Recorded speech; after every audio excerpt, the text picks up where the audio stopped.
सावित्री 2 बेटों की माँ थी। उसे इस बात पर बड़ा घमंड था। वो मानती थी कि बेटे घर की शान होते हैं।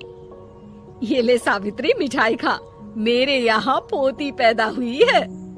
ये सुनते ही सावित्री मुंह बना के कहती है, अरे तू तो लुट गई, बर्बाद हो गई, तेरे यहाँ लड़की पैदा हो गई। अरे तू ऐसा क्यों कह रही है? मैं तो बहुत खुश हूँ। अरे जब तेरी पोती के पीछे तुझे खर्चे पर खर्चे करने पड़ेंगे ना, तब ये तेरी सारी खुशी गम में बदल जाएगी। पहले लड़की की पढ़ाई लिखाई का खर्चा, फिर उसकी शादी का खर्चा। अरे आजकल की शादियाँ कितनी महंगी हो गई है। गहने बनाओ, लाखों रुपए पानी की तरह बह जाते हैं। लड़कियाँ तो सिर्फ खर्चा करवाने के लिए ही पैदा होती हैं। इस तरह लड़कियों के प्रति अपने विचार व्यक्त करते हुए सावित्री ममता को लंबा चौड़ा भाषण देके चली जाती है। अब तो आप लोग इस कहानी में सावित्री देवी का पात्र अच्छी तरह समझ ही गए होंगे। कुछ समय बाद सावित्री की बड़ी बहू भी एक लड़की को जन्म देती है। फिर क्या था, सावित्री पूरा आसमान सर पर उठा लेती है। हे भगवान, ये तू मुझसे किस जन्म का बदला ले रहा है? अरे मैं तो मंदिर में रोज आकर तुझसे कहती तो थी कि मुझे एक पोता चाहिए, और तूने मुझे पोती दे दी। इतनी मिठाइयाँ और प्रसाद चढ़ाने का क्या फायदा हुआ? तभी सावित्री की बहू निशा कहती है, क्या माँ जी, आप भी इतनी सी बात पर नाराज हो गई हैं? देखिए तो आपकी पोती कितनी सुंदर है, बिल्कुल आप पर गई है। अरे चुप कर, तुझे 9 महीने इतने महंगे महंगे काजू बादाम फल फ्रूट खिलाने का फायदा क्या हुआ?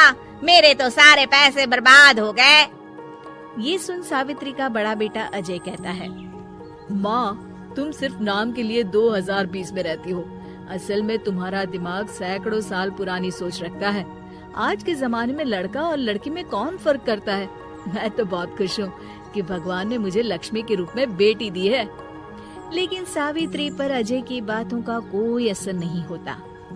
नालायक, अपनी पत्नी की जबान बोल रहा है। मेरा बड़ा बेटा तो हाथ से गया। लेकिन सावित्री देवी हार मानने वाली नहीं थी। वो पोते की चाह में अपने छोटे बेटे विजय की शादी करवा देती है। कुछ समय बाद आखिरकार वो दिन आ ही जाता है जब सावित्री की छोटी बहू गर्भवती हो जाती है। सावित्री इतनी खुश हो जाती है कि वो बच्चे के जन्म से पहले ही सारे मोहल्ले में ढिंढोरा पीटने लगती है। ये क्या सावित्री, तू तो पोते के जन्म से पहले ही मिठाई बांट रही है। पहले पोता पैदा तो होने दे, और फिर क्या पता अगर पोते की जगह पोती पैदा हो गई तो। ये सुन सावित्री चिढ़ जाती है। अरे अपनी काली जबान मत चला, मेरी मिठाई खा के मेरा ही बुरा सोच रही है। बड़ी आई, ला मेरी मिठाई वापस कर।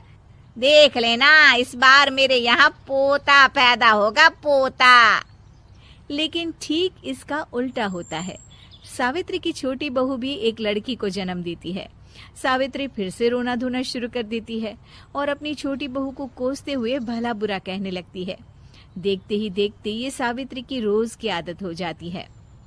एक दिन उसकी इस आदत से परेशान होकर विजय अपने भाई अजय से कहता है, भैया, माँ खुद एक औरत होकर हमारी बेटियों को पसंद नहीं करती, उल्टा उन्हें रोज कोसती रहती है। मुझे माँ की यह आदत बिल्कुल पसंद नहीं आती। अरे तू ठीक कहता है, मैं भी अब माँ से तंग आ गया हूँ। अच्छा, तो अब तुम दोनों इस तरह पीठ पीछे मेरी बुराई भी करने लग गए हो? नहीं माँ, हम चाहते हैं कि घर में शांति बनी रहे। हमें हमारी बेटियाँ बहुत प्यारी है। मैं नहीं चाहता कि वे तुम्हारे ताने सुन सुन कर बड़ी हो, और इसीलिए हम दोनों ये घर छोड़कर चले जाएंगे। हाँ माँ, मैं भैया की बात से सहमत हूँ।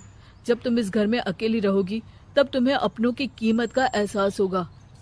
अपने दोनों बेटों के मुंह से अपनी माँ के लिए इतने कठोर शब्द सुन सावित्री भावुक और रुआंसी होकर कहती है, क्या सच में तुम दोनों मुझे इस घर में अकेली छोड़कर चले जाओगे? हाँ माँ। हाँ माँ, अब पानी सर के ऊपर जा चुका है। मैं तुम दोनों के बिना नहीं रह सकती। अपनी सास के आंसू देख अजय और विजय की पत्नी अपने पतियों से लड़ पड़ती है। अरे जिसे जाना है वो जाए, मैं माँ जी को छोड़कर कहीं नहीं जाने वाली। भाभी, आप ये क्या कह रही हैं? वही जो तुम सुन रहे हो, दीदी बिल्कुल सही कह रही है। हम बेटियों के संस्कार हमें सिखाते हैं कि सास माँ समान नहीं बल्कि माँ ही होती है और उस माँ की जिंदगी भर सेवा की जाती है। बेटे अपना फर्ज भूल सकते हैं, लेकिन बेटियां नहीं। आप दोनों शौक से जा सकते हैं।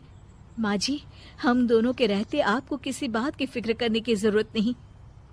फिर क्या था, सावित्री के ऊपर छाए बेटों के घमंड के बादल उसकी बेटी स्वरूप बहुओं के तेज के आगे आंसू के रूप में परिवर्तित होकर सावित्री की आंखों से बहने लगते हैं और वो उन दोनों को गले लगा लेती है। मैं जिंदगी भर बेटियों को कोसती रही, लेकिन आज तुम दोनों को देख मुझे समझ आ गया कि बड़े अभागे होते हैं वो लोग जिनके घर बेटियां नहीं होती।